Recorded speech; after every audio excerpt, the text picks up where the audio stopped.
안녕하세요. 저는 50대 여자입니다. 제 인생에 대해서 말씀드리자면 참 할 말이 많습니다. 팔자가 꼬여도 이렇게 꼬여도 되나 싶을 정도예요. 저는 40대 때 남편과 이혼을 했습니다. 요즘이야 뭐 이혼이 경악할 정도로 놀랄 일도 아니고 흉도 아니라고 말하는 분들이 있지만 제가 이혼할 적에는 주변에서 이혼을 하는 사람이 없어서 그런지 참 시선이 안 좋더라고요. 본인들 남편에게 상간녀가 생겼다 치면 다 저부터 의심하고 우리 딸한테는 이혼녀 자식이라고 수군거리고 정말 살기 싫었어요. 제가 살던 동네가 워낙 작은 곳이었고 사람들 자체도 보수적이어서 더 그랬던 것 같네요. 그래도 저는 그런 시선에도 불구하고 이혼을 후회하지는 않았어요. 남편이었던 그 인간은 정말 구제불능이었으니까요. 술, 도박, 여자 이 세 가지로 저를 너무 고통스럽게 했어요. 이런 인간이 뭐가 좋다고 결혼했는지 이혼은 후회 안 하지만 결혼만큼은 정말 후회가 되네요. 결국 남편은 다른 여자에게 붙어먹고 말았어요. 그 여자가 아내와 딸을 버릴 만큼 좋았나 보죠. 둘이 동네에서 팔짱 끼고 다니는 걸 본 이후로 정말 미련 없이 이혼 서류에 도장을 찍어줬네요. 첫 결혼에 학을 떼서 그런지 그 이후로는 두 번째 결혼이니 연애니 이런 생각이 전혀 안 들더라고요.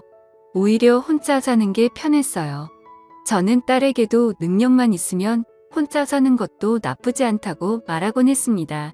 딸과 함께 이혼녀로 사는 거 정말 쉽지 않은 삶이었습니다. 일단 저희 둘은 그 동네를 피해 이사를 가야만 했어요.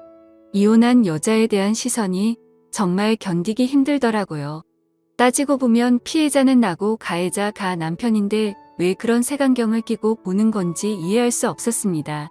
어쨌든 저리 싫으면 중이 떠나야지요. 저는 다른 동네에서 딸과 새 출발을 했습니다. 저희 딸은 부모의 이혼 때문인지는 몰라도 어렸을 적부터 아주 생각이 성숙했어요. 커갈수록 친구 같고 의지하게 되더라고요. 이혼할 당시 14살이었던 딸은 어느새 성인이 되고 취업을 했어요. 그동안 저는 열심히 딸을 뒷바라지했고요.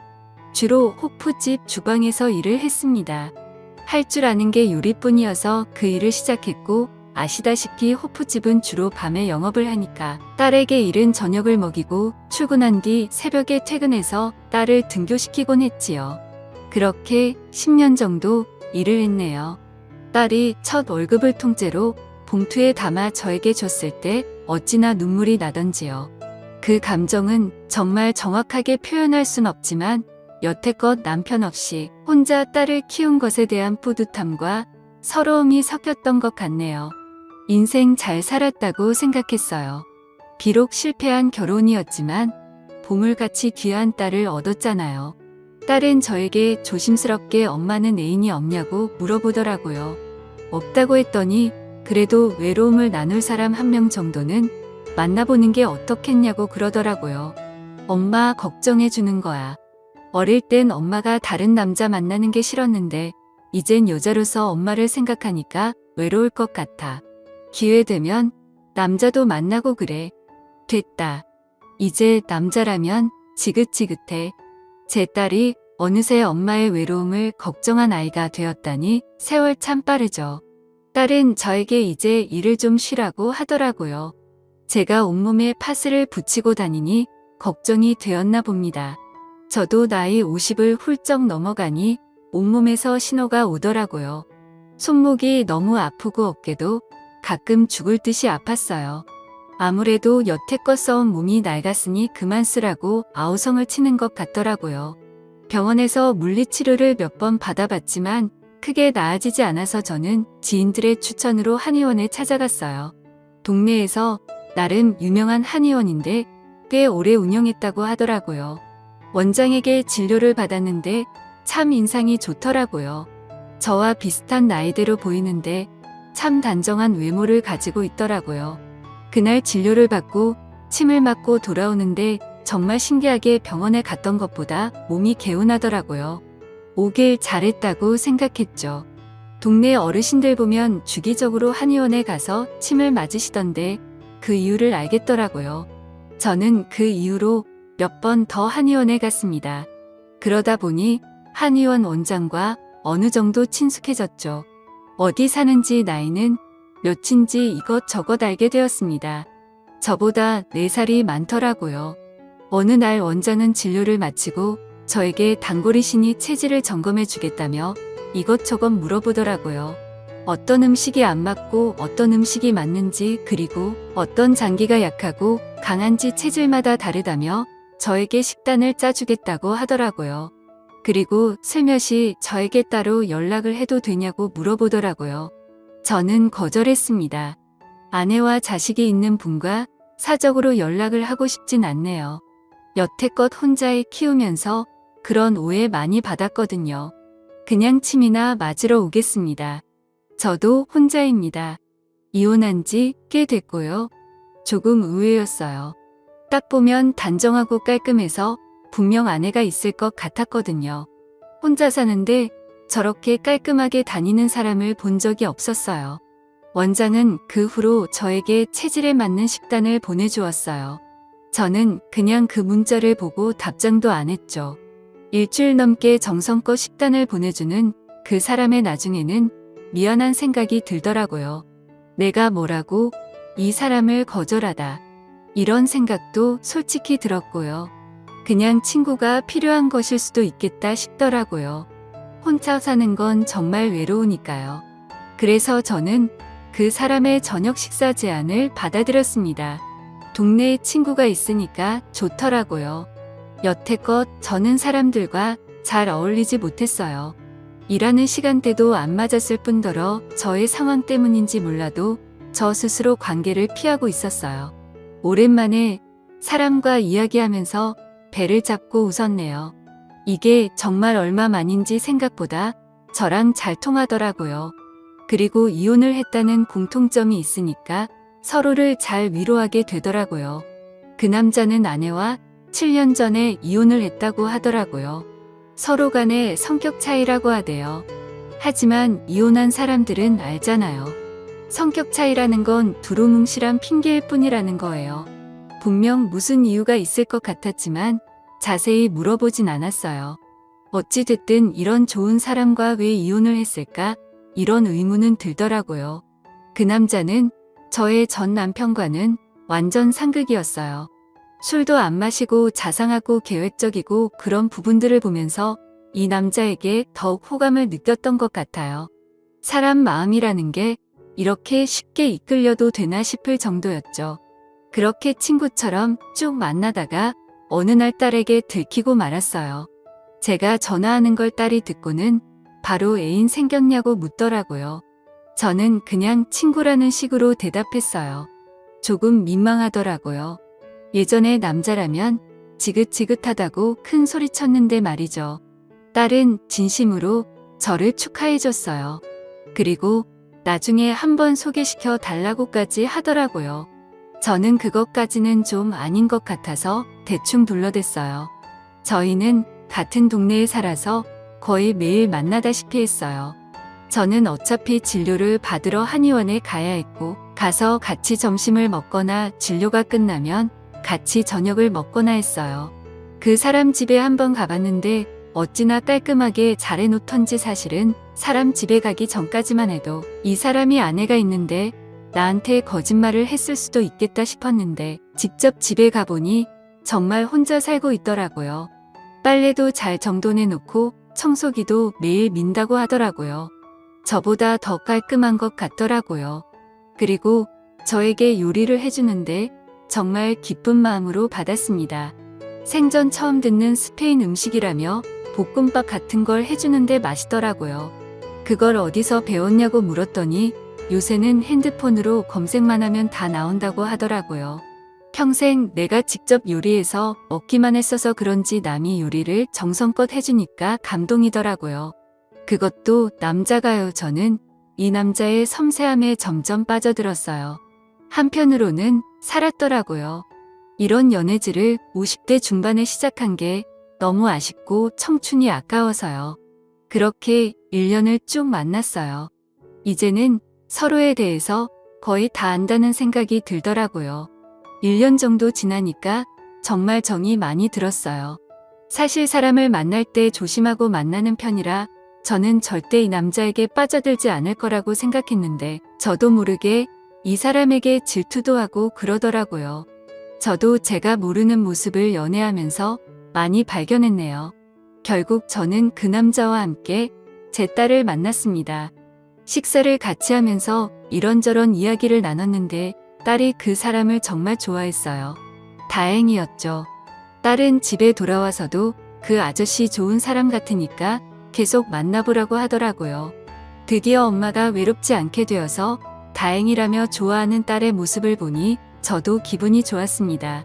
또한 아빠 없이 산 세월 원망도 많이 했을 텐데 구김살 하나 없이 잘 자라주어서 어찌나 고맙던지요. 그러던 어느 날이었어요. 제 생일날 그 남자는 저녁 식사로 좋은 식당을 예약해놨더라고요. 이게 무슨 일인가 싶었는데 저에게 진지하게 이야기를 하더라고요. 앞으로 인생을 함께하고 싶다고 합니다. 저는 그 말을 듣자마자 눈물을 흘렸네요. 그동안 제가 살아온 삶이 주마등처럼 머리 위로 스쳐 지나가더라고요. 이렇게 좋은 사람을 만나서 좋은 대접을 받는 게 꿈만 같았어요. 사실 여태껏 내 주제에 무슨 사랑 있냐는 생각을 많이 했거든요. 하지만 그 남자를 만나고 나서부터 저는 충분히 사랑받을 수 있는 사람이라는 걸 깨닫게 되었어요. 그것만으로도 그 사람에게 너무 감사하더라고요. 그리고 그날 밤 저희는 그 남자 집에서 하룻밤을 함께 보내게 되었습니다. 사실 그 전까지는 그런 관계가 아니었죠. 저는 그 남자에게 푹 빠져버린 상태여서 그날 밤은 헤어지고 싶지 않더라고요. 저희는 서로 정말 애틋하게 바라봤습니다. 그런데 저는 그 남자의 모습을 보고 얼어붙어 버렸습니다. 그날이 바로 그 남자와의 처음이자 마지막 밤이었네요. 저는 그 남자가 바지를 내리는데 순간 저는 발목에 있는 무언가를 보고 말았습니다. 바로 전자발찌였어요. 그걸 실제로 본 건 처음이었어요. 평소에 시사 프로를 보면 전자발찌에 대해서 이야기를 많이 해서 익히 알고 있었어요. 제가 알기로는 전자발찌라는 건 성범죄자들이 차고 다니는 것이었어요. 그렇다면 내가 만났던 이 사람이 그런 전과가 있는 사람인가 싶더라고요. 머리가 복잡했어요. 저는 그걸 보고 표정이 굳은 채 가만히 앉아 있었어요. 남자는 저의 표정을 읽더니 다시 바지를 입고서는 제 옆에 앉더라고요. 많이 놀랐냐고 하더라고요. 그래서 제가 그럼 놀라지. 안 놀라냐고 뭐라 했어요. 어떻게 이걸 말을 안 할 수가 있냐면서요. 자기기 말 좀 들어달랍니다. 전자발찌를 차게 된 계기에 대해서 남자는 말을 해줬습니다. 들으면서 자연스럽게 아내와 이혼을 하게 된 이유도 듣게 되었지요. 남자는 전 부인을 성적으로 추행한 혐의로 전자발찌를 차게 된 것이라고 하더라고요. 그것도 한 번이 아니라 여러 번을 그랬다고 합니다. 남자 말로는 아내를 사랑했고 고의가 아니었다고 하는데 사실 전자발찌를 찰 정도면 혐의가 어느 정도 인정이 된 것 아닌가요? 저는 기가 막혔습니다. 그 이후로 전 아내가 살고 있는 동네에 접근을 할 수 없다고 합니다. 그러고 보니 이 남자가 여행을 잘 안 간다고 했던 말이 떠오르더라고요. 다 이유가 있었네요. 다른 범죄도 아니고 성범죄니까 더욱 혼란스러웠어요. 저는 남자에게 왜 아내를 그렇게 했냐고 물었어요. 그 남자가 말하길 아내가 자기 말을 듣지 않아서라고 합니다. 순간 소름이 돋더라고요. 저는 그 대답을 듣고 바로 자리에서 일어나서 현관문을 열고 나왔습니다. 엘리베이터를 누르는데 손이 벌벌 떨리더라고요. 그 남자가 저를 쫓아서 나오더라고요. 저는 너무 무서운 나머지 계단으로 내려갔어요. 집까지 어찌나 뛰었던지 숨을 헐떡대며 현관문을 꽉 잠갔네요. 지금 생각해도 치가 떨립니다. 계속 그 남자에게 전화가 오더라고요. 저는 일단 그 남자에게 문자로 이제 그만 만나자고 한 뒤 그 연락처를 차단해버렸습니다. 관계가 끝나서 서운하다기보다는 무섭다는 감정이 더 컸어요. 그 사람과 계속 만나면 저 또한 그 일을 당하지 않을 거라고 누가 장담합니까? 정신이 확 들더라고요. 저는 그 후로 한의원 근처에 얼씬도 안 합니다. 그리고 딸에게도 연락을 했어요. 그 남자에게 연락이 오거나 나에 대해 물으면 한마디도 하지 말고 피하라고요. 한편으로는 이렇게 허무하게 끝나버린 관계가 참 아쉽기도 합니다.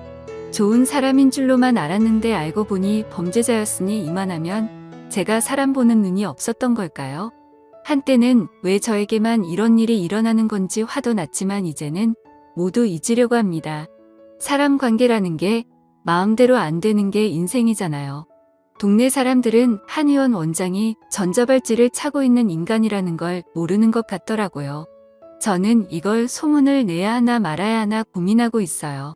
분명 소문을 내면 제가 낸 것이라는 것을 알 테니까요. 저에게 보복을 할까봐 두려웠어요. 참 범죄자들이 판치는 세상이 얼른 없어지길 바랄 뿐입니다. 알고 보니 전자발찌를 차고 있더라도 회사에 입사하는 것도 가능하다고 하더라고요. 저는 까맣게 몰랐어요. 제 황혼 연애는 이렇게 끝이 났네요. 1년이라는 시간 동안 참 많은 걸 경험해서 그런지 후회는 없습니다. 지금까지 제 사연을 들어주셔서 감사드립니다. 구독과 좋아요 부탁드려요. 감사합니다.